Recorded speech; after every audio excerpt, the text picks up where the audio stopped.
এই গরম শুধুমাত্র আপনার ঘামে ঝরাচ্ছে না, আপনাকে অর্থনৈতিকভাবে ক্ষতিগ্রস্ত করে তুলছে। বিষয়টা শুনতে অস্বাভাবিক মনে হলো, এটাই সত্য। শুনলে হয়তো অবাক হবেন, অতিরিক্ত গরমের কারণে শুধুমাত্র ঢাকা শহরেই ৬৬,০০০ কোটি টাকারও বেশি অর্থনৈতিক ক্ষতি হচ্ছে। কিন্তু কিভাবে? যুক্তরাষ্ট্রভিত্তিক দ্য রকফেলার ফাউন্ডেশন ও অ্যাড্রিয়েন আরশটের যৌথ গবেষণায় এ তথ্য উঠে এসেছে। গবেষণা বলছে, উচ্চ তাপমাত্রা ও আর্দ্রতা ঢাকা শহরের আবহাওয়াকে বিপজ্জনক করে তুলছে।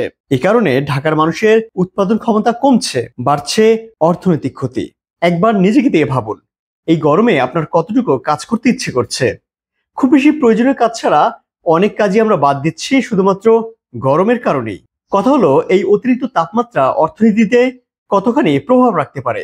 চলুন তাহলে সে উত্তরে খুঁজি।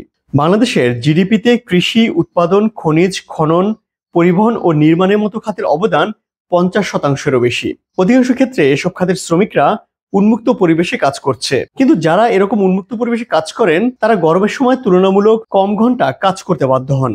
এর ফলে এসব শ্রমিকদের আয়ও কমে যায়। একই সাথে দেশের সম্মিলিত উৎপাদনও মারাত্মকভাবে হ্রাস পায়। ফলে প্রভাব পড়ে দেশের সার্বিক অর্থনীতিতে। আন্তর্জাতিক শ্রম সংস্থা আইএলও এক প্রতিবেদনে বলছে, প্রচন্ড তাপমাত্রা ২০৩০ সাল নাগাদ বিশ্বে দৈনিক কর্মঘণ্টা ২% কমিয়ে দিতে পারে, যা ৮ কোটি পূর্ণকালীন বা ফুল টাইম চাকরির সমতুল্য। আর টাকার অঙ্কে তা ২৪ লাখ কোটি বা ২.৪ ট্রিলিয়ন মার্কিন ডলারের সমান। প্রচন্ড এই দাবদাহের মারাত্মক প্রভাব পড়ছে দেশের কৃষি খাতে। তীব্র তাপমাত্রার কারণে কৃষি খাতের উৎপাদন ব্যবস্থা মারাত্মকভাবে ক্ষতিগ্রস্ত হচ্ছে। প্রচন্ড গরমে ভুট্টা, সয়াবিন ও তুলার মতো অনেক ফসলের ফলনও কমে যাচ্ছে। এর ফলে কৃষক যেমন ক্ষতিগ্রস্ত হচ্ছেন, তেমনি উৎপাদন কমার কারণে দেশীয় কিংবা আন্তর্জাতিক বাজারে এসব পণ্যের সংকটও তৈরি হচ্ছে। এতে আবার ভোক্তাদের ব্যয়ও বৃদ্ধি পাচ্ছে।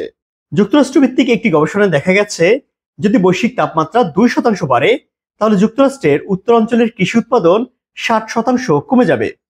যুক্তরাষ্ট্রের অবস্থায় যদি এতটা খারাপ হয়, তাহলে বাংলাদেশের অবস্থা কোথায় গিয়ে দাঁড়াবে একবার ভাবুন তো। প্রচন্ড গরমে মারাত্মকভাবে ক্ষতিগ্রস্ত হচ্ছে দেশের পোল্ট্রি খাত।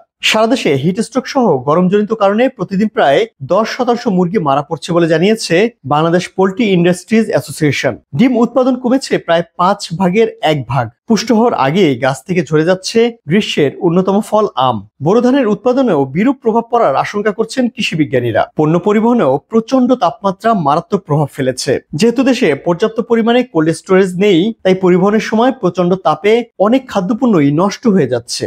এর ফলে খাদ্যপণ্যের দাম বেড়ে যাওয়ার আশঙ্কা তৈরি হচ্ছে। একে তো দ্রব্যমূল্যের ঊর্ধ্বগতির জন্য ক্রেতাদের নাভিশ্বাস, তার উপর প্রচন্ড গরমের কারণে মুদ্রাস্ফীতি নিয়ন্ত্রণের বাইরে চলে যাওয়ারও সম্ভাবনা তৈরি হচ্ছে। বিশ্বব্যাংকের ২০১৮ সালের এক প্রতিবেদনে বলা হয়েছে, বাংলাদেশের জনসংখ্যার ৩%-এরও বেশি মানুষ জলবায়ু পরিবর্তনজনিত তাপমাত্রা বৃদ্ধি এবং অনিয়মিত বৃষ্টিপাতের কারণে জীবনযাত্রার মান হ্রাসের ঝুঁকিতে রয়েছে। আমরা অর্থনৈতিক উন্নয়নের জন্য নগরায়ন ও শিল্পায়ন করেছি, কিন্তু এসব উন্নয়নের ক্ষেত্রে অধিকাংশ সময়ই পরিবেশের দিকটা উপেক্ষা করা হয়েছে। এর ফলে দেখা যাচ্ছে, যে পরিমাণ উন্নতি হয়েছে তার একটি বড় অংশই আবার অর্থনৈতিক ক্ষতির কারণ হয়ে দাঁড়াচ্ছে।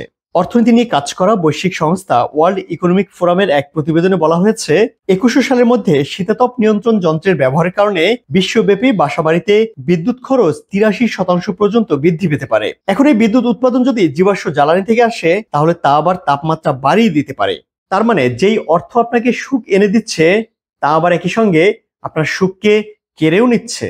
রিক্সা চালকের আয় থেকে শুরু করে মধ্যবিত্তের ঋণ করে এসি কেনা, সবখানেই নেতিবাচক প্রভাব পড়েছে গরমের। শহর থেকে গ্রাম সবখানেই আঁচ লেগেছে তীব্র দাবদাহের।